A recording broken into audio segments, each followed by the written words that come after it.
Welcome to Aravinda కథలు.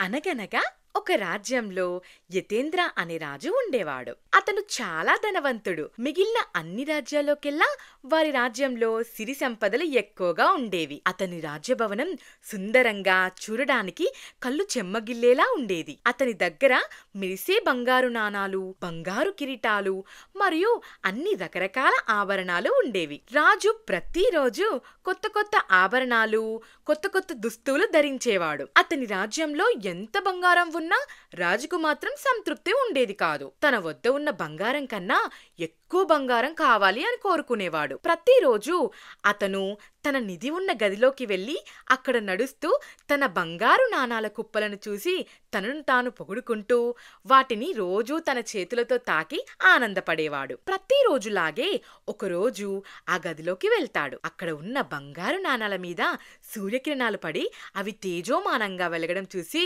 రాజుకు ఇంకా మనసులో ఆశ పెరిగిపోయింది. ఆ బంగారు నాణాల వద్దకు వెళ్లి వాటిని పట్టుకుని ఇలా అనుకుంటాడు, ఆహా, ఈ బంగారు నాణాలు ఎంత అందంగా ఉన్నాయి. ఇలాంటివి ఇంకా ఇంకా చాలా నా దగ్గర ఉంటే ఎంత బాగుంటుంది.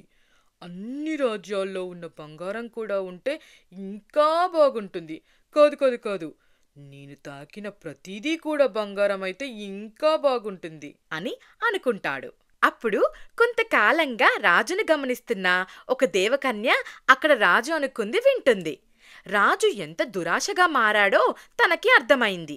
ఎలాగైనా ఆ రాజుకి బుద్ధి చెప్పాలి అని తన ముందుకు వెళ్ళాలి అనుకుంటుంది. ఒకరోజు ఉదయం రాజు తన నిధి ఉన్న గదిలోకి వెళ్లి ఆ బంగారాన్ని లెక్కిస్తుండగా ఆ దేవకన్య అకస్మాత్తుగా అతని ముందుకు వస్తుంది. ఆమెను చూసి రాజు ఆశ్చర్యపోతాడు. ఆమె రాజుతో ఇలా అంటుంది, రాజా, నేను దేవకన్యను. నిన్ను ప్రతిరోజు గమనిస్తూ ఉన్నాను. నేను నీ ఒక్క కోరికను నెరవేర్చాలి అనుకుంటున్నాను. ఏది కోరుకున్నా జాగ్రత్తగా కోరుకోసుమా. అప్పుడు రాజు సంతోషంగా ఒక్క నిమిషం కూడా ఆలోచించకుండా నేను తాకిన ప్రతిదీ బంగారంగా మారాలి అని కోరుకుంటాడు. అది విని దేవకన్య ఇంకోసారి ఆలోచించుకోమని చెప్తుంది. కాని రాజు మాత్రం అదేదీ పట్టించుకోకుండా అదే కోరిక కావాలి అంటాడు. అప్పుడు దేవకన్య రాజుతో ఇలా అంటుంది, రాజా, రేపు సూర్యోదయం నుండి నీ కోరిక నెరవేరుతూ ఉంటుంది. కాని గుర్తుంచుకో, మెరిసేదంతా బంగారం కాదు అని చెప్పి దేవకన్య అదృశ్యమైపోయింది.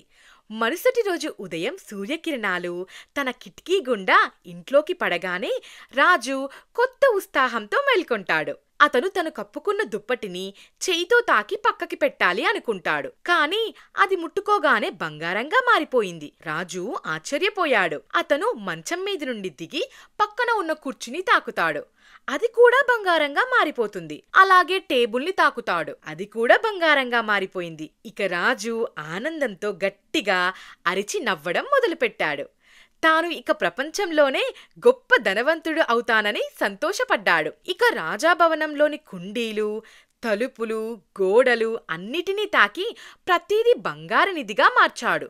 కాని అతని వద్ద ఉన్న సేవకులు ఆశ్చర్యం మరియు భయంతో రాజును చూస్తూ ఉన్నారు. ఇక రాజు ప్రపంచంలోనే గొప్ప ధనవంతుడని అందరికీ ప్రకటించాడు. కాని అతని ఆనందం ఎక్కువసేపు ఉండలేకపోయింది. అతను ఊహించింది జరిగింది. అతను అల్పాహారం చేసే సమయం ఆసన్నమైంది. రాజు టేబుల్ వద్ద కూర్చున్నాడు. అతనికి చాలా ఆకలిగా ఉంది. ఆకలితో బ్రెడ్ ముక్కను తన చేతితో తాకుతాడు. తాకగానే అది బంగారంగా మారిపోయింది. అలాగే పక్కన ఉన్న ద్రాక్ష గుత్తిని తాకుతాడు. అది కూడా బంగారంగా మారిపోయింది. ఇక రాజుకి పట్టలేనంత కోపం వచ్చేసింది. ఎందుకంటే ఆ బంగారాన్ని రాజు ఎలా తినగలడు?